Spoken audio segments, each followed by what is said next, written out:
penebusan, lalu juga tentang tadi contoh tentang dosa apa yang ditebus. Nah, dosa apa yang ditebus? Jawabannya bukan dosa yang ditebus. Yang ditebus manusia. Ditebus dari apa? Dari kutuk dosa. Itu tadi. Jadi karena itu Tuhan Yesus mengatakan dalam Matius 26 ayat 26, darahku tertumpah untuk pengampunan, untuk penebusan. Nah, itu. Lalu tentang penebusan sendiri sekarang. Orang Kristen sering diolok kayak pegadaian kalian itu, ada penebusan-penebusan. Harusnya kan menurut kelakuannya masing-masing aja. Kok ada penebusan-penebusan? Nah, yang mengolok, saya bukan bicara Anda. Kadang ada orang mengolok. Yang mengolok tidak belajar. Di iman dia juga ada kata penebusan. Sakingnya dia tidak belajar. Jadi kalau mengolok penebusan kayak pegadaian lah, dia sendiri ada kata penebusan. Penebusan itu artinya apa? Nyawa ganti nyawa. Itu artinya. Kami punya dalil Keluaran 21 ayat 23. Mata ganti mata, gigi ganti gigi, nyawa ganti nyawa. Nah, kata-kata ini di dalam iman yang di luar kekristenan, orang yang mengolok itu tidak belajar. Di iman dia juga ada kata-kata mata ganti mata, gigi ganti gigi, nyawa ganti nyawa. Itu juga ada. Itulah artinya penebusan. Manusia kalau berdosa itu harus mengganti dengan nyawanya. Itu hukum dari Allah. Sebelum Adam dan Hawa melakukan dosa pertama, sudah diberikan peraturan itu. Kamu kalau melanggar, mati kamu. Mati itu 2 kali. Mati di bumi, mati kekal di neraka. Nah, karena itu tertumpah nyawanya, darahnya tertumpah. Nyawa manusia itu bukan di jempolnya. Nyawa manusia bukan di kukunya. Nyawa manusia ada di mana? Ada dalam darahnya. Itu Imamat 17 ayat 11 mengatakan itu. Nyawa manusia ada dalam darahnya. Jadi kalau hukumannya nyawa, maka darahnya harus tertumpah, darah manusia. Makanya kami punya dalil dalam Imamat 17 ayat 11 itu. Tanpa penumpahan darah, tidak ada penebusan, tidak ada keselamatan. Jadi kalau mau membayar keselamatan, itulah dengan nyawa, dengan darah. Jadi kalau tidak ada Tuhan Yesus misalnya, maka manusia mati semua. Siksa kubur. Jadi kayak RT lain kami. Harus membayar dengan nyawa kami masing-masing. Darah kami tertumpah, mati 2 kali, mati di bumi, lalu mati kekal di neraka. Makanya nggak ada kata jaminan. Itu kalau di luar kekristenan. Tapi untungnya ada karya Tuhan Yesus. Sebab itu ada kata jaminan. Yang ketiga tadi, di pertanyaan nomor 6 ini, Anda bertanya tentang jaminan. Saya ke jaminan dulu. Makanya hanya dalam Alkitab, dalam iman Kristen ada kata jaminan kekal di surga itu. Ibrani 7 ayat 22 sampai 25 mengatakan itu. Tuhan Yesus adalah jaminan yang sempurna untuk keselamatan kekal di surga. Kami mencari dalam iman lain kata jaminan itu tidak ketemu. Bukan kami mengolok, tapi kami mencari tidak ada. Hanya ketemunya dalam iman Kristen. Kembali kepada penebusan. Makanya dalam kacamata iman Kristen, puasamu nggak laku untuk jadi modal untuk nebus. Amal pahalamu nggak laku untuk jadi modal untuk nyicil hukuman dosa. Misalkan kalau ada orang begini, Tuhan aku nggak mau kayak orang Kristen ditebus oleh Yesus. Kalau aku bayar sendiri, aku adil Tuhan. Nih aku bayar pakai puasaku, amalku, pahalaku. Aku yang berbuat, aku yang membayar. Aku adil kok Tuhan. Kata Tuhan apa? Adil gundulmu. Adil itu hanya milikku. Kamu kok mau merasa adil? Lalu dikatakan, ini Tuhan aku berikan ini amalku, pahalaku jadi modal untuk nyicil. Gak laku pahala atau amalmu. Hukumannya itu darah tertumpah. Tidak pernah Tuhan memberikan hukumannya amal pahala, tidak ada. Karena amal pahalamu itu tidak laku karena apa? Karena tercemar, kotor. Tercemar oleh manusia itu sendiri. Meskipun manusia itu mau namanya siapa contoh, Suci atau Fitri. Meskipun namanya Fitri, Suci, Agung namanya atau siapapun. Abdul namanya siapapun. Meskipun namanya Suci, namanya apapun, puasa dia tetap kotor. Karena bersumber dari dia sendiri yang sudah kotor. Kotor itu maksudnya berdosa. Makanya dari kacamata iman Kristen, kalau diolok kayak penebusan, maka kami menjawab, lebih aneh kamu. Yang kotor dipakai jadi modal untuk membersihkan kekotoranmu. Kotor itu maksudnya dosa. Tidak bisa. Makanya kami punya dalil Yesaya 64 ayat 6. Solehmu itu adalah kain kotor. Kesalehanmu itu kain kotor. Menjijikkan. Ibaratnya kalau ada meja kotor tuh ya, coba Kak Abang lap pakai kain kotor. Tambah kacau hasilnya. Kalau dalam iman Kristen, puasa, perbuatan baik, itu bukti cinta. Bukan modal untuk membayar penebusan atau membayar hukuman. Bukan. Pembayaran hukuman harus pakai darah. Karena itu ada Tuhan Yesus berkata, karena dari pertama sebelum Adam melakukan dosa, Tuhan sudah memberikan peraturan. Hukumanmu itu mati. Bukan hukumanmu puasa 4 bulan. Bukan itu. Hukumanmu adalah amal pahala. Bukan itu. Karena manusia sudah kotor. Roma 3 ayat 23 dalilnya di sana. Semua manusia sudah kotor. Jadi puasanya juga kena kotor. Kalau ada manusia berkata, aku paling sempurna, rasul yang sempurna, menyempurnakan yang lain. Itu berarti paling kotor. Karena dia merasa sempurna. Gundulnya, sempurna itu hanyalah Allah. Jadi kalau dia merasa, aku sempurna, itu paling kotor. Karena itu yang kotor tidak bisa membersihkan yang kotor. Sementara orang Kristen diolok-olok, kamu itu penebusan. Kami dalam hati melihat gini, kalau kamu kotor dipakai untuk membersihkan kotor, gagal total itu. Itulah karena itu kami punya dalil seperti tadi. Bukan hasil usaha perbuatanmu kamu mendapat keselamatan kekal di surga itu. Makanya Tuhan Yesus berkata dalam Yohanes 8 ayat 24, kalau kamu tidak percaya bahwa akulah dia, kamu mati dalam dosamu.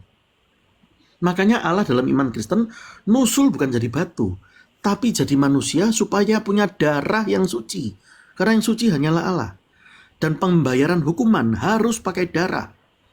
Karena itu tadi dalilnya, tanpa penumpahan darah tidak ada pengampunan. Lalu Tuhan Yesus berkata sendiri dalam Matius 20 ayat 28 diantaranya, darahku tertumpah. Itu tadi, untuk pengampunan, untuk penebusan bagi banyak semua orang yang mau menerima dia.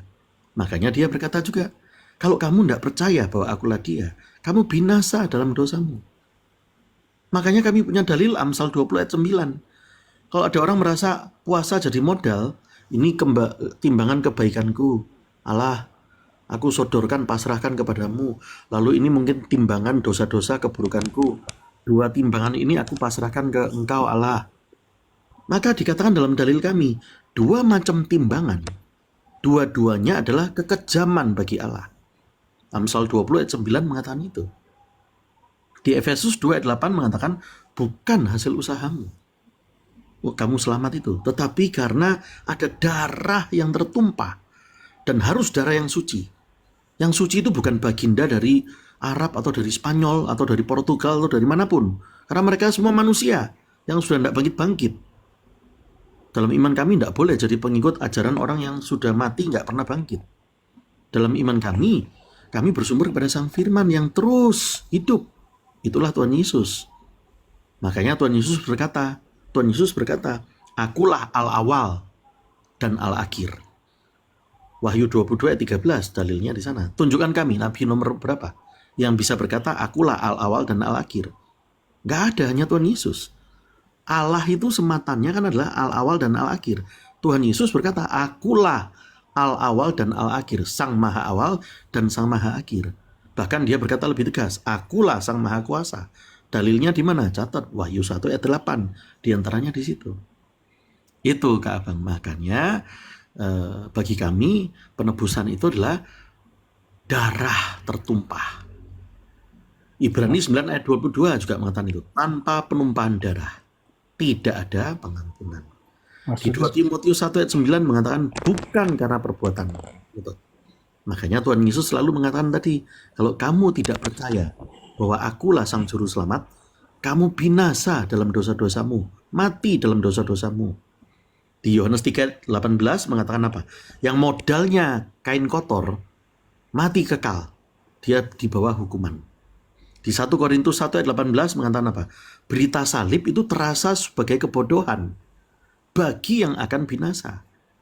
Makanya dianggap salib itu bodoh itu. Nah, yang ngomong itu binasa. 1 Korintus 1 ayat 18 mengatakan itu. Kisah Para Rasul 3 ayat 14 mengatakan apa? Kamu menolak yang kudus, malah lebih suka yang kotor, yaitu puasamu dijadikan modal. Ibrani 10 ayat 39 mengatakan apa? Yang percaya kepada sang bersih hidup, tapi yang percaya kepada si kotor binasa. Yang undur binasa. 2 Timotius 1 ayat 10 mengatakan apa? Bahwa hidupmu tidak binasa kalau kamu bersandar kepada yang suci, yaitu bukan kotor amal pahalamu yang tercemar kekotoran itu. 2 Tesalonika 1 ayat 8 mengatakan apa? Yang tidak mau kenal Yesus dan tidak taat kepada Yesus binasa. Karena itulah satu-satunya raja di atas segala raja yang masih hidup dan terus hidup. Itulah Tuhan Yesus. Yang lain sudah ditanam di tanah. Modelnya kekotorannya. Itu tadi. Demikian, Kak Abang. Itu kan apa, semua kalimat-kalimat tadi itu kalau dipraktekkan dengan kenyataan itu akan bertolak belakang. Ada yang bertolak belakang. Contohnya gini, salah satu misalnya Anda punya anak 10 gitu loh. Yang 5 nakal, sering mabuk, sering minum, sering mencuri. Yang 5 baik-baik aja, taat, membantu orang tua. Itu prediksi Anda terhadap anak-anak itu seperti apa? Itu dalam dunia nyata kan. Jadi manusia hidup itu kan harus real. Yang apa yang dia perbuat dipertanggungjawabkan. Nah, apakah kelima-limanya itu karena nggak pernah sama sekali Anda dikasih hukuman atau gimana? Apa karena ini anak saya, rengkuh aja semuanya gitu loh. Gimana itu? Itu secara naluri kemanusiaan itu. Ya, kami jawabkan. Yang pertanyaan nomor 7 ya. Nah, disitulah terjadi kesalahan. Makanya bertanyalah saja. Kalau mengatakan orang Kristen tidak dihukum, jawabannya orang Kristen juga dihukum, ditegur dan dihajar. Tapi bukan di neraka. Bukan dihukumnya di akhirat. Kami punya dalil, barang siapa ku sayangi, ku tegur dan ku hajar. Nah, ditegur dan dihajarnya di bumi. Jadi contoh, ada orang sudah ngaku Kristen sepenuh hati. Kan dilarang. Misalnya contoh, benci mertua kan dilarang. Tapi ternyata dia benci mertua. Diberi hukuman nggak? Ditegur dia dulu. Ditegurnya di bumi. Maka Roh Kudus mengingatkan, jangan benci mertua. Lalu dia misalnya ingat, sudah, nggak dihajar. Ditegur doang. Tapi kalau terus-terusan dia jatuh, dalam cerita tadi itu, benci mertua berkali-kali, udah ingat, lupa lagi, terus-terusan benci mertua, maka bukan lagi ditegur, dihajar. Misalnya kena penyakit kanker, karena isi hatinya penuh dengan benci terus. Contohnya begitu. Lah ditegur, orang Kristen mengalami hukumannya, ditegurnya di bumi. Ditegur dan dihajar di bumi. Sebab itu bagi orang Kristen berbuat baik tetap harus, supaya nggak ditegur dihajar di bumi. Tapi ditegur dihajarnya adalah di bumi, bukan di sorga. Makanya kami punya dalil, Roma 8 ayat 1. Tidak ada lagi penghukuman bagi kamu, bagi kami ini. Yang ada malah kami dapat upah. Upah itu kan macam yang enak, macam bonus gitu. Bukan dapat hukuman. Wahyu 22 ayat 12 dalilnya di sana. Tuhan Yesus berkata apa? Aku memberikan upahku. Upah itu kan sesuatu yang dinanti, yang enak. Bukan aku memberikan siksa kubur, nggak ada. Makanya kami punya dalil 1 Tesalonika 4 ayat 14 mengatakan apa? Orang Kristen itu ya, kalau wafat itu dikumpulkan bersama dengan Kristus. Itu. Makanya kami punya perkataan sehari-hari itu begini. Pada saat orang Kristen itu wafat, mati, tutup mata di bumi itu, mati itu, melek mata sudah di surga. Idiomnya itu gitu, surga itu tepatnya adalah Firdaus. Tapi supaya Anda lebih mudah paham aja karena Anda dari awam, yaitu tutup mata di bumi, melek mata di surga. Jadi nggak ada lagi siksa kubur, nggak ada itu. Itu dalil. Kalau dalil itu dari Tuhan, kalau nggak punya kalau nggak ikut punya Tuhan nggak boleh protes sama dalilnya. Dalil kami itu begitu. Tuhan Yesus berkata sendiri, Aku memberi hidup kekal.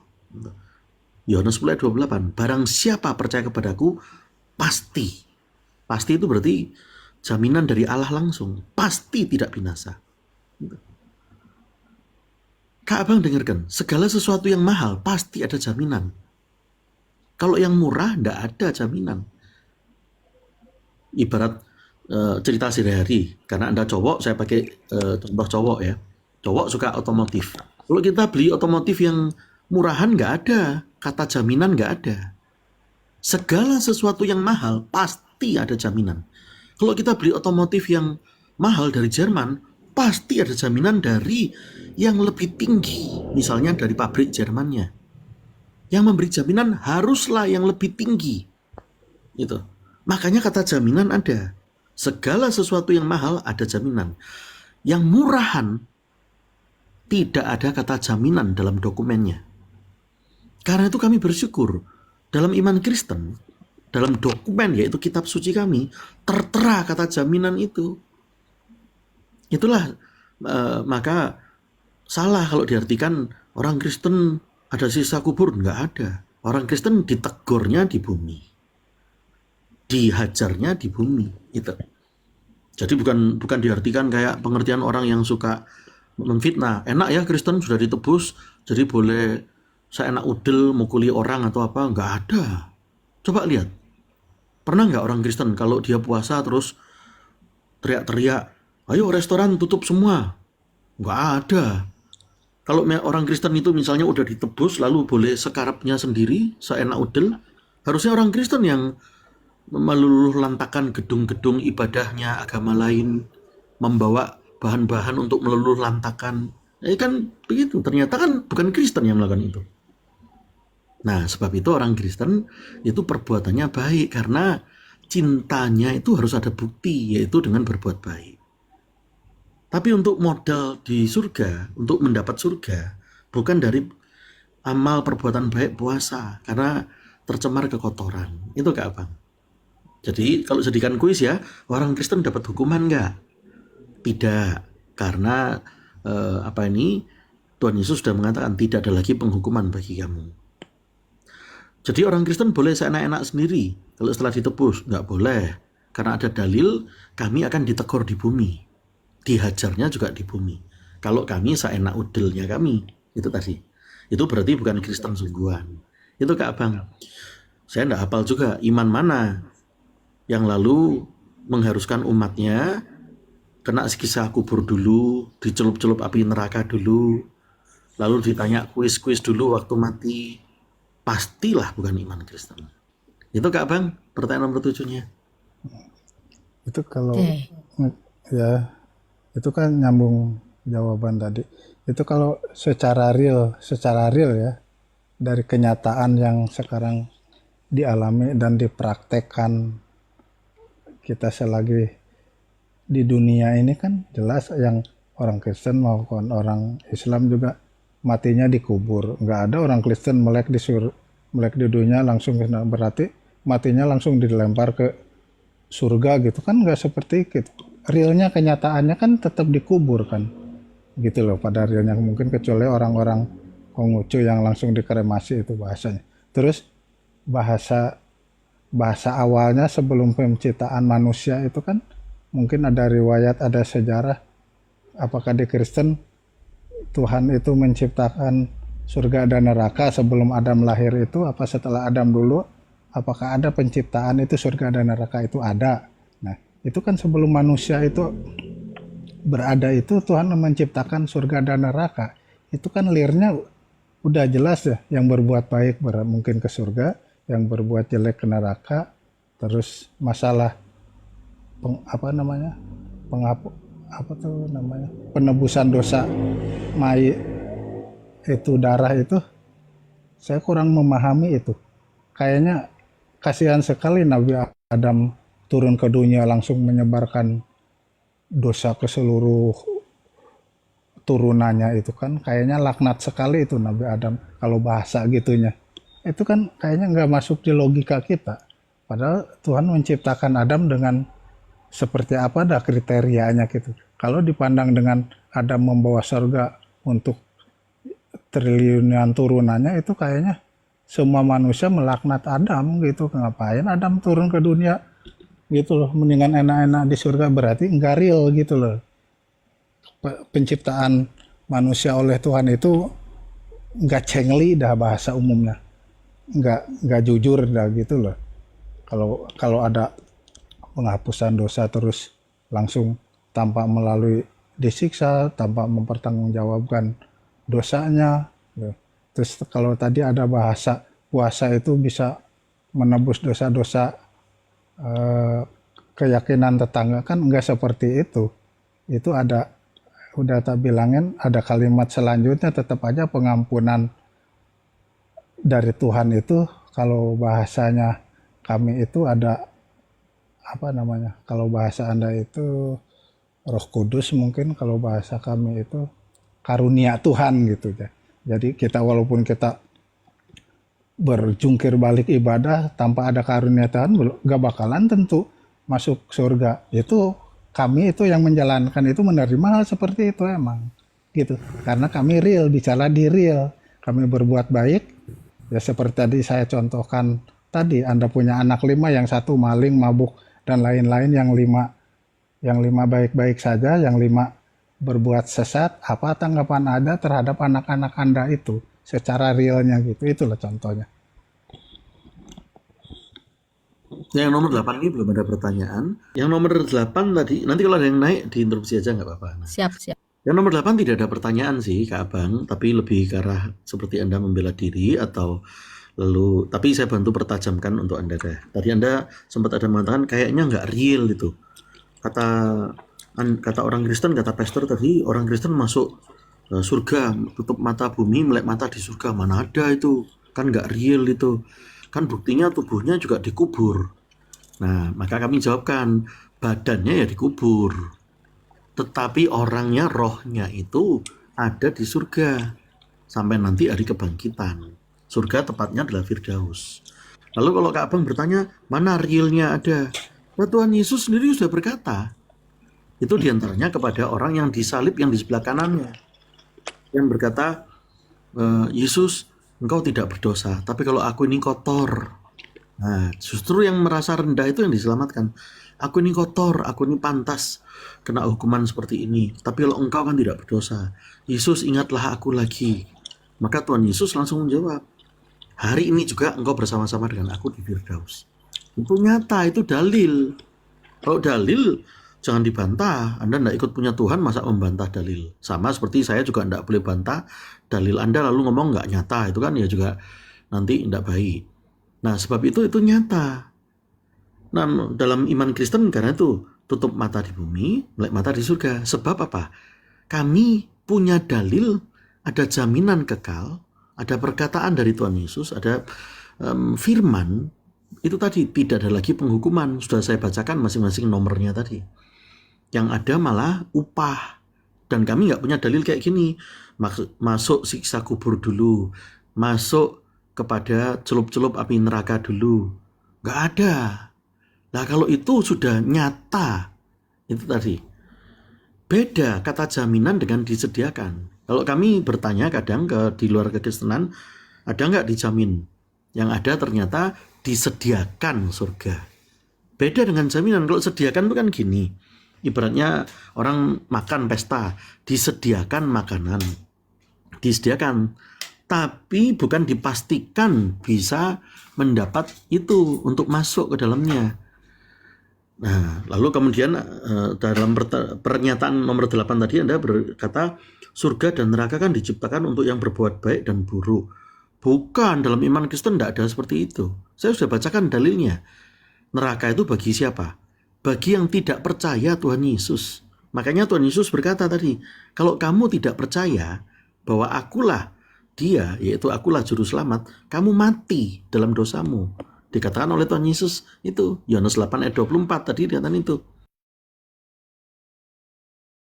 Sebab itu tadi saya sudah bacakan juga dalil bahwa apa?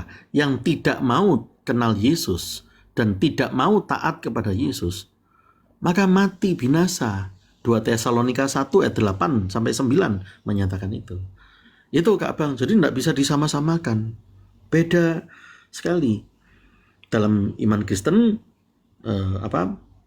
praktikalnya sudah terjadi bahwa orang Kristen dijamin sejak dari permulaan zaman bahwa dia mendapat apa? Kekekalan, tidak mati. Makanya orang Kristen bersukacita, bernyanyi, tepuk tangan, karena bukan punya baginda dari Spanyol, dari Arab yang sudah mati, nggak bangkit-bangkit. Karena punya junjungan raja di atas segala raja. Itulah orang Kristen, itu Kak Abang. Lalu satu lagi di pernyataan yang ke-8 tadi tentang contoh ini ya, dalam contoh sehari-hari yang ada ngomong 5 anak tadi misalnya. Sudah dijelaskan tadi, orang Kristen juga dapat teguran di bumi dan hajaran di bumi. Jadi nggak boleh seenak-enak sendiri, tidak boleh. Tapi saya berikan contoh satu lagi supaya Anda paham tentang bagaimana kekristenan itu. Contoh begini, bayarannya 7 juta rupiah per bulan misalnya Kak Abang. Yaitu apa? Seorang sopir mobil, anggaplah yang mobil ternama dari Jerman, Mercedes. Tapi ini kan nggak boleh nyebut merek terus ya, nanti di TikTok. Seorang sopir bayarannya 7 juta per bulan. Dia menyetir mobil super mewah tadi itu. Mungkin harga mobilnya katakanlah 7 miliar. Lalu dia dipercaya untuk menyetir itu. Singkat cerita, setelah setahun nyetir atau berapa bulan nyetir, nabrak dia. Waduh, mobilnya rusak parah. Perbaikannya bisa habis 2,5 miliar. Nah, maka dia datang kepada tuannya. Dalam cerita ini, kalau manusia kepada Tuhan. Dalam cerita ini tadi kepada tuannya. Tuhan, aku mohon maaf, aku berdosa dalam hal ini, melakukan kesalahan, nabrak. Bubrah begini mobilnya. Rusak. Tuannya ini penuh kasih. Lalu berkata apa? Aku maafkan kamu. Itu, maka dimaafkan. Wah, senang itu. Sopir itu, aduh senangnya. Tuannya berarti penuh kasih. Nah, setelah dimaafkan, mobil itu kan masih keadaannya benjut begitu rusak. Harus ada pembayaran untuk penebusan kembali. Yang dalam cerita tadi 2,5 miliar. Lah kalau sopir itu jadi hamba yang congkak. Tenang Tuan. Aku yang berbuat, aku bayar sendiri. Ini perbaikannya 2,5 miliar. Aku bayar. Lah usahamu itu cuman gajinya 7 juta per bulan, belum dipotong biaya-biaya hidup. Sisa cuman 2 juta.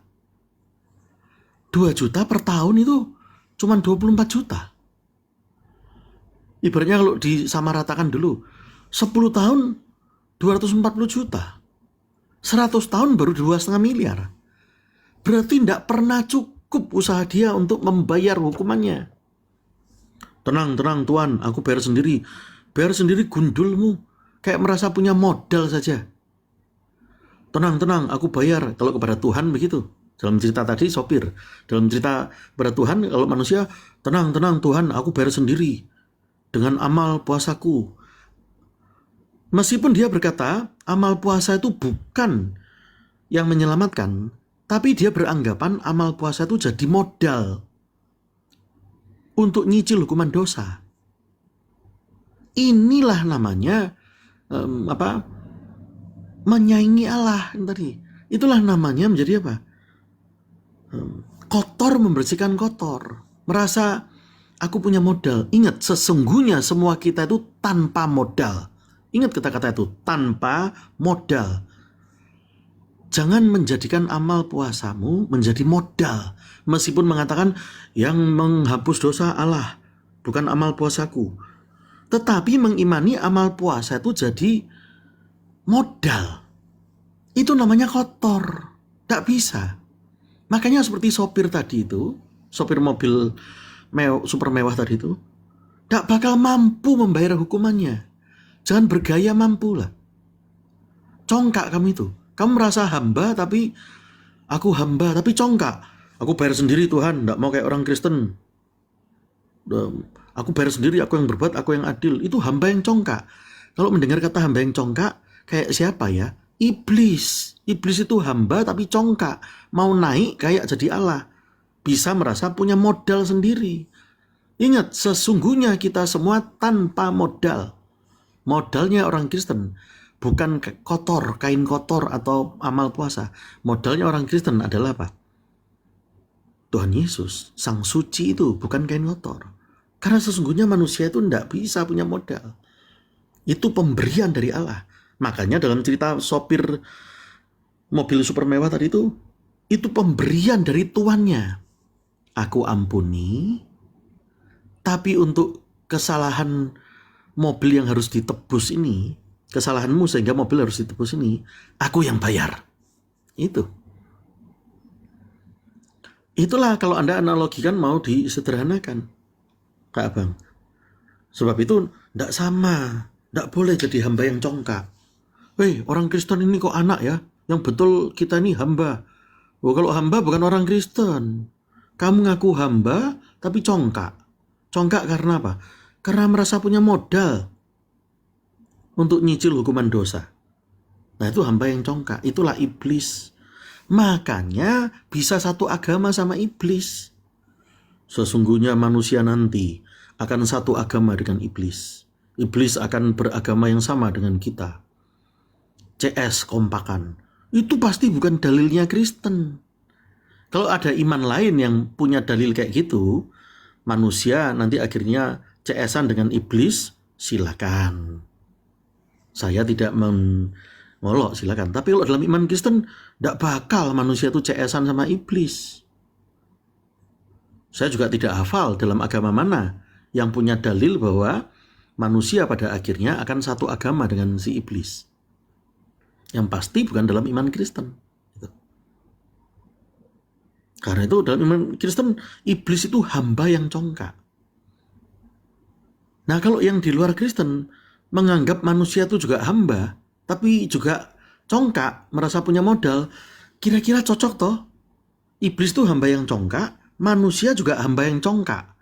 Makanya jadi CS-an, ngegeng, satu agama. Itu pasti bukan dalilnya iman Kristen. Kak Abang, saran saya juga melihat ada nggak dalil itu dalam iman Anda? Bahwa iblis nanti satu agama dengan manusia. Ya, kalaupun ada, saya pribadi tidak ngurusin, ya. Tetapi dalam iman Kristen yang jelas terlarang itu. Hamba, ngakunya hamba, ngaku mulutnya rendah hati tapi congkak merasa punya modal. Itu Kak Abang, dalam iman Kristen tidak boleh seperti itu. Itu ya? Ya, itu emang diambil dari satu sudut pandang kan bisa seperti itu. Ya. Dari sana kan ada kalimat menyinggung puasa, ibadah gitu kan. Itu salah satu ya, menyinggung dengan yang dicontohkan itu. Itu saya bisa memprediksi dari sudut pandang lain, andalkan si supirnya itu berbuat baik, namanya ibadah puasa dan lain-lain, itu kan berbuat baik. Nah, itu kemungkinan karunia si pemilik itu untuk memaafkan ada. Dia puasa misalkan dengan berbuat baik. Nah, itu karunia, itu kan dari sudut pandang lain. Itu karunia dari Tuhan untuk memaafkan, itu pasti ada, timbul dah keinginan Tuhan untuk memaafkan karena si supir itu berpuasa, berdoa, berkelakuan baik, berbuat baik, gitu kan. Itu kalau di iman kami misalkan, kenapa harus berpuasa dan lain-lain, di sana akan meringankan hukuman yang dialami supir itu. Terus kalau dilihat dari sisi Kristen, mungkin si Kristen biasa-biasa aja karena merasa Yesus itu menjamin, dia nyosor-nyosor aja lenot-lenot di pundaknya Yesus, mungkin udah pasti saya mah digenti sama itu kan. Pandangan bisa seperti itu. Kalau udah dijamin, akhirnya besoknya dipakai lagi mobilnya aja, ditabrakin lagi, udah dijamin kok, gitu kan. Itu kalau dari pandang itu kan bisa memprediksi orang kalau dicontohkan dengan hal seperti itu. Justru yang bagus itu yang sopir kalau berpuasa, beribadah, terenyuh udah si jiwanya Tuhan itu mungkin wah ini ternyata umatku bagus. Ya, Walaupun itu masalah puasanya gak mungkin menebus dosa karena dengan gaji 7 juta itu. Akhirnya terenyuh udah Tuhan itu untuk mengasih karunia, bahasa kami itu. Karunia akhirnya dikasih dia karunia. Tapi kalau si itu tumbuhnya di Kristen udah gajinya 7 juta gitu. Dia berbuat seperti itu enggak, cuma menganggap si sopirnya si tuannya itu sebagai penjamin, gua santai aja ya. gitu. Ini Itu kan gitu Abang. kan. Ya kan Bisa biasanya. memprediksi seperti itu. Ya, kalau Anda menceritakan tentang agama Anda, silakan. Kebetulan saya tidak bertanya. Tapi kalau Anda mengartikan Kristen, jangan nanti utangnya banyak. Di situ ada dua kesalahan. Makanya tidak boleh malu bertanya, tapi tidak boleh tersinggung pada saat ada bagian yang ditegurkan supaya Anda tidak utangnya jadi banyak dan menjadi mengerti.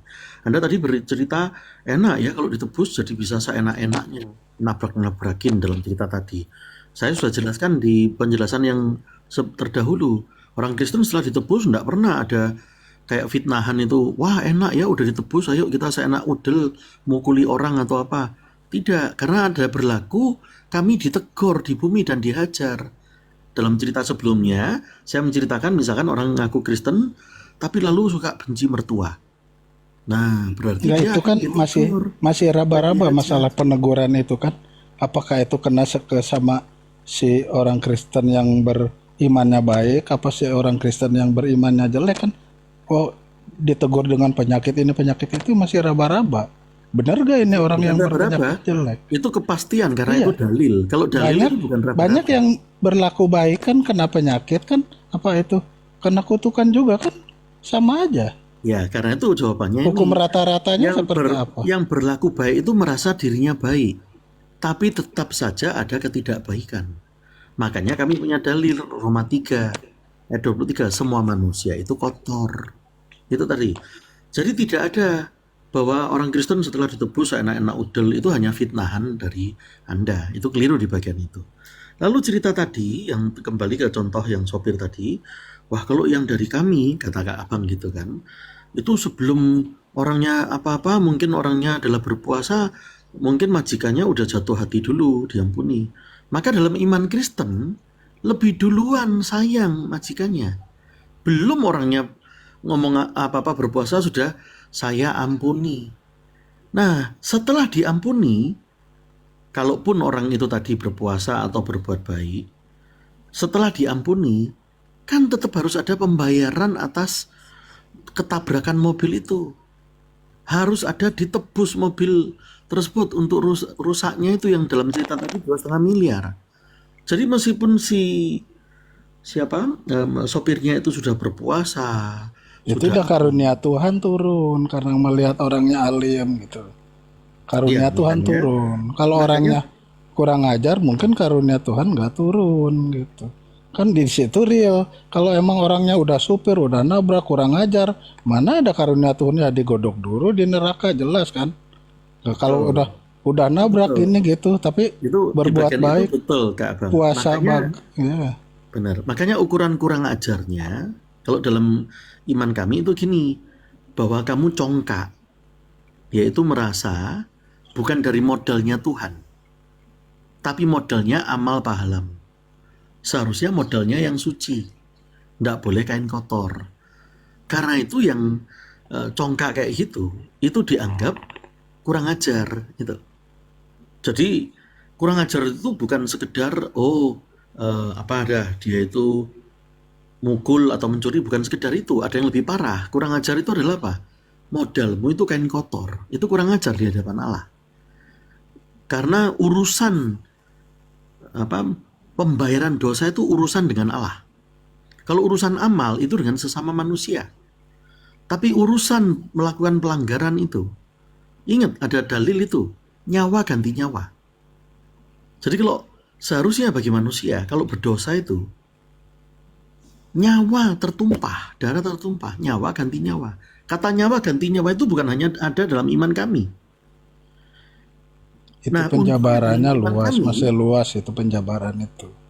Nggak ya nggak nggak nggak merujuk ke satu perbuatan. Akhirnya kan kalau orang dibilang gitu, orang yang berpuasa, orang yang beribadah, akhirnya orang nggak mau puasa semua kalau kalau megang kalimat seperti itu. Salah lagi. Kalau Iya. dalam iman kami, puasa kami jauh lebih panjang. Dalam iman kami, perbuatan baik kami banyak sekali. Juga terbukti real dalam dunia sehari-hari. Masih nggak jauh ya. Kita bercerita tempo hari itu. Ada orang di luar Kristen, ya teman Anda, itu berapa bulan lalu, waktu sakit keras yang ngunjungin siapa? Bukan teman-teman seiman Anda, yang ngunjungi orang Kristen. Padahal orang itu beberapa saat sebelumnya terkenal di medsos mengentuti Alkitab itu. Banyak yang tahu nama orang itu. Lalu menantang-nantang Allahnya Kristen. Di mana Allahnya Kristen? Nih, Alkitabnya saya buangin angin. Lalu dia tunjukkan di depan layar medsos. Terkenal orangnya. Wah, bangga menepuk dada. Sehingga teman-temannya pun juga pasti membanggakan dia. Wah, hebat kamu bisa ngolok-ngolok.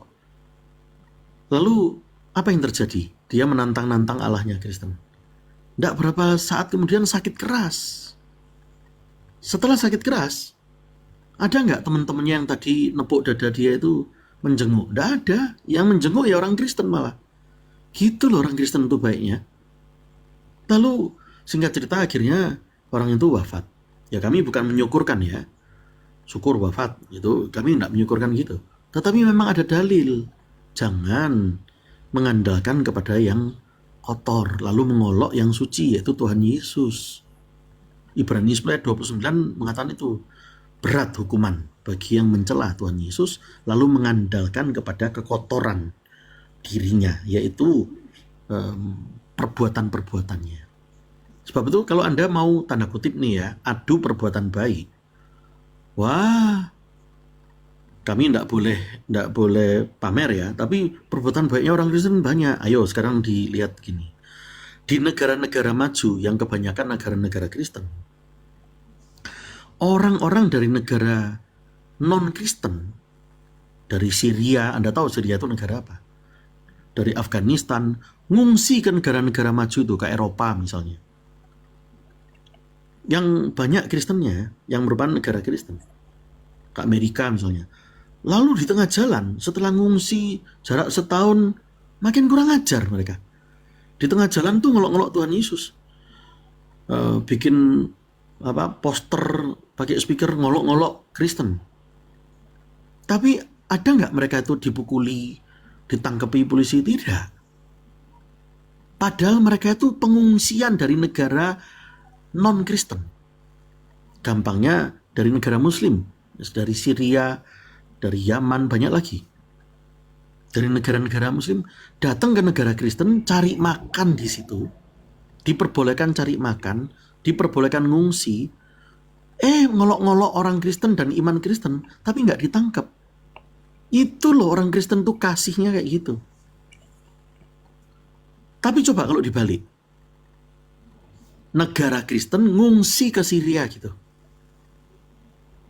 Penduduk negara Kristen ngungsi ke Syria atau ngungsi ke Yaman, misalnya kalau ada, untungnya enggak ada. Kalau ngungsi ke sana cari makan, sudah cari makan di situ, lalu bikin speaker di tengah jalan ngolok-ngolok imannya negara Yaman gitu, atau negara Syria. Ngolok-ngolok, woi agama ini salah, woi. Langsung sudah ditebas. Apanya yang ditebas itu kan itu. Sudah tahu sendiri apa yang ditebas. Nah sebab itu, makanya kalau ngomong adu kebaikan orang Kristen itu, waduh, itu.